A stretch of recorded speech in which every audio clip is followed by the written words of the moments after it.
మోడీ ట్రంపులు ఇద్దరు ఏమన్నా ఇక్కడ భారతదేశంలో టైపులో రాహుల్ గాంధీ ఏం కాదు కదా, ట్రంప్ ఇక్కడికి వచ్చి పోటీ చేయలేడు కదా, లేదా అమెరికాలో బైడెన్ కాదు కదా మోడీ ఏమి, లేకపోతే ఆవిడ పేరేంటి కమలా హ్యారిస్ కాదు కదా మోడీ వెళ్ళి అక్కడికి వెళ్ళి పోటీ చేయడానికి.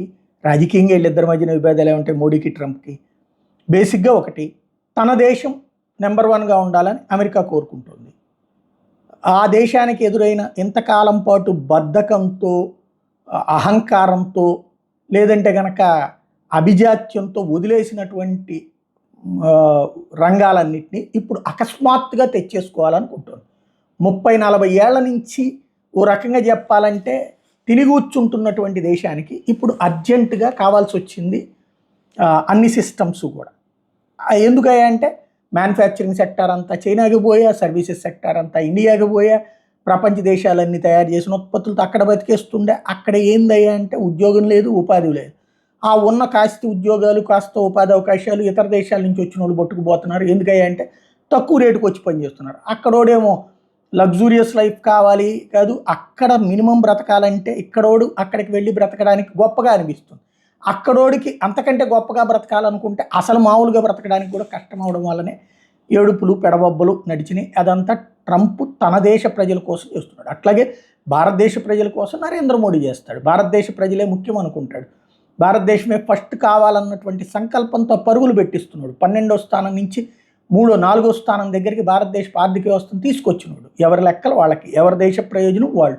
ఇది మనం ఫస్ట్ గుర్తుపెట్టుకోవాల్సినటువంటి. ఇప్పుడు ట్రంప్ ఏంటి, ఒక మెట్టు కిందకి దిగాడు. ఏమని, ఏది నరేంద్ర మోడీ నాకు మంచి మిత్రుడు, భారత్ అమెరికాది ప్రత్యేక బంధం, నరేంద్ర మోడీ గొప్ప ప్రధాని, ఆయన ఇప్పుడు చేస్తున్న పనులు నచ్చట్లేదు అన్నట్టు. దానికి నరేంద్ర మోడీ ఏం చెప్పాడు, చాలా తెలివిగా అమెరికా అధ్యక్షుడు సానుకూల దృక్పథం అభినందనీయం, ఆ దృక్పథంతో ఆలోచించడం ప్రారంభించండి అని చెప్పాడు. సింపుల్ లాజిక్ అక్కడ, వెరీ సింపుల్.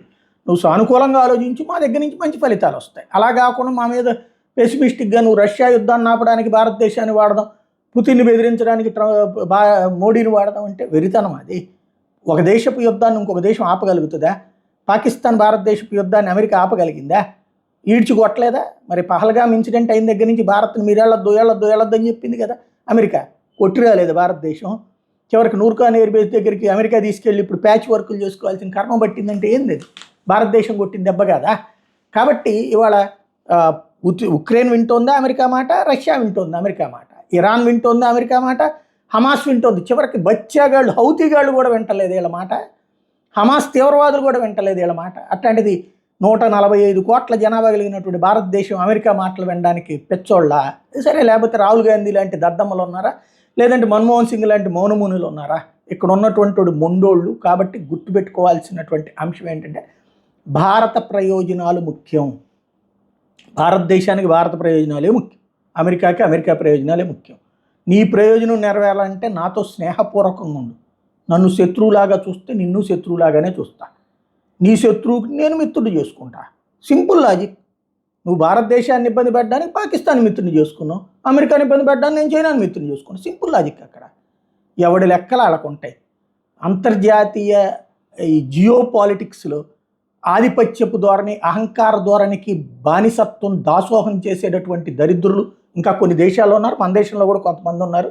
అలాంటోడు కాదు ఇక్కడ మోడీ అన్నది తెలుసుకోవాల్సింది.